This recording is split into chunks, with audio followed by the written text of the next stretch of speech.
साथियों, यदि आपकी जन्म पत्रिका में भी कोई भी ग्रह नीच राशि का होकर के विराजमान है, तो वो क्या परिणाम आपको प्रदान कर सकता है, इसकी जानकारी आपको होना नितांत आवश्यक है। इसलिए आप अपनी जन्म पत्रिका अपने समक्ष रख करके फिर ये एपिसोड देखिए, ताकि जो बात है पूरी तार्किकता के साथ में आपको समझ में आ जाए। आज इस खास एपिसोड में हम चर्चा करने जा रहे हैं कि धनु लग्न की जन्म पत्रिका में पहले से ही अति मारक की भूमिका के चंद्रमा यदि नीच राशि के भी हो जाएं तो वो कौन से अशुभ परिणाम प्रदान करेंगे। यदि अभी तक आपने अपने लग्न और अपने नीच राशिस्थ जो ग्रह है उससे संबंधित एपिसोड नहीं देखा है, तो यहाँ आई बटन में आपको उसका लिंक मिल जाएगा, जाकर के जरूर देखें, समझें, जानें और निदान भी अवश्य करें। तो साथियों, ये रही धनु लग्न की एक जन्म पत्रिका। 9 नंबर से ही जन्म पत्रिका का प्रारंभ हो रहा है। लग्न में ही 9 नंबर का अंक लिखा हुआ है।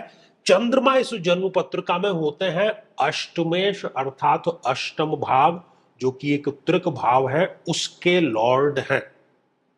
और अष्टमेश होने के नाते वो बन जाते हैं एक अति मारक ग्रह। और मारक ग्रह यदि ये नीच राशि का होकर के और इस द्वादश भाव में विराजमान है, तो ये वही स्थिति हो गई कि एक तो करेला तो पहले से ही है, ऊपर से उस पर नीम का लेप कर दिया गया। तो चंद्रमा के जो कारकत्व के विषय हैं वहां पर ये नेगेटिव और अशुभ परिणाम प्रदान करेगा। साथियों, क्या करेगा? सबसे पहला, क्योंकि चंद्रमा माता का प्रतिनिधित्व करता है, तो ऐसे जातक या जातिका को माता के स्वास्थ्य से संबंधित चिंता सदैव बनी रहती है, या उनके प्रेम से वंचित रहना पड़ता है, या उनसे विचारधारा मतभेद, या उनसे दूरी। ये सारी चीजें, ये सारे कष्ट यहां पर चंद्रमा देता हुआ स्पष्ट रूप से मिलता है। ऐसा जो जातक या जातिका है वो कला क्षेत्र में कुछ करना चाहता है, आर्ट फॉर्म में कुछ करना चाहता है, लेकिन वो कर नहीं पाता किसी न किसी कारण की वजह से। यदि वो करता भी है तो उसको उतना अच्छा ब्रेक नहीं मिलता जितना कि वो डिजर्व करता है। साथियों, चंद्रमा जो है वो शीतलता का प्रतीक है, वो नीच राशि का हुआ है, तो शीतलता जन्य जितने रोग हैं, कोल्ड, जुकाम, नजला, जितनी भी चीजें हैं, वो ये अवश्य दे देता है। खास तौर पर यदि यही कार्य किसी स्त्री की जन्म पत्रिका में है ये स्थिति, तो उनको स्त्री जन्य जो हम रोग कहते हैं उससे ग्रसित रहना पड़ता है।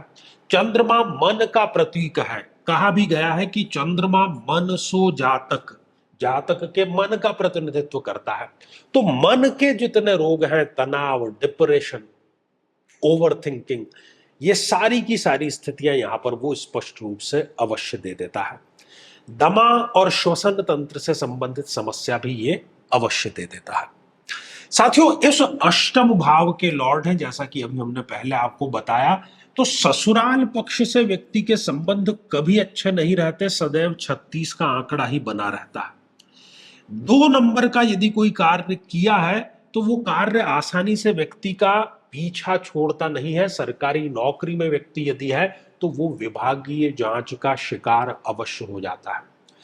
मृत्यु तुल्य कष्ट का ये भाव होने के कारण चंद्रमा सदैव मृत्यु तुल्य डिप्रेशन भी व्यक्ति को दे देता है। बात बात पर अपमानजनक स्थितियों का सामना करना, किसी न किसी प्रकार के नशे का सेवन करना, और छोटी बड़ी जेल यात्रा का भी ये योग यहां पर, और साथ ही दुर्घटनाओं का भी योग यहां पर ये बना देता है। चंद्रमा इस 12th हाउस में जाकर के हुए हैं नीच राशि के, तो व्यक्ति खर्चों से ही कभी ऊपर नहीं आ पाता। उसकी आय चाहे नियमित रूप से बढ़ रही है, पर उसके अनुपात में खर्चे बहुत अधिक बढ़ जाते हैं। व्यक्ति बचत नहीं कर पाता, कहीं गलत निवेश भी वो अवश्य कर बैठता है। सेवानिवृत्ति की आयु जिसको हम कहते हैं 60+, जो कि आराम के लिए होती है आमतौर पर, लेकिन उसमें भी व्यक्ति को संघर्ष ही करना पड़ता है। विदेश जाकर के यदि वो बसना चाहे या कोई विदेश व्यापार करना चाहे तो उसको विदेश संबंधों से भी बड़ा धोखा अवश्य मिल जाता है। चंद्रमा यहां से अपनी 7वीं दृष्टि से इस भाव, छठे भाव को देखने का कार्य कर रहे हैं। जिन रोगों की अभी हमने चर्चा की वो तो ये देता ही है, साथ में ये शत्रु बाधा भी अवश्य दे देता है।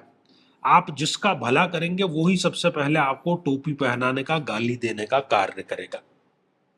व्यक्ति ऋण लेता है, अपने अच्छे के लिए लेता है, जाहिर सी बात है, लेकिन वो ऋण जाल में फंस जाता है। एक के लिए दूसरा, दूसरे को चुकाने के लिए तीसरा, ये सिलसिला उसका रुकने का नाम ही नहीं लेता है। तो साथियों, हमने देखा कि किस प्रकार से धनु लग्न की जन्म पत्रिका में पहले से ही अति मारक की भूमिका में चंद्रमा यदि नीच राशि के भी हो जाएं तो फिर वो किस प्रकार के दुष्परिणाम इस जातक या जातिका को प्रदान करता है। साथियों, ये तो बात हो गई समस्या की। जैसा कहा जाता है कि समस्या है तो समाधान भी है, जिसने दी है परेशानी वही करता है मेहरबानी। तो ऐसे सभी जातक जातिकाओं को चाहिए कि वो अपनी मां की सेवा जरूरत से ज्यादा करें।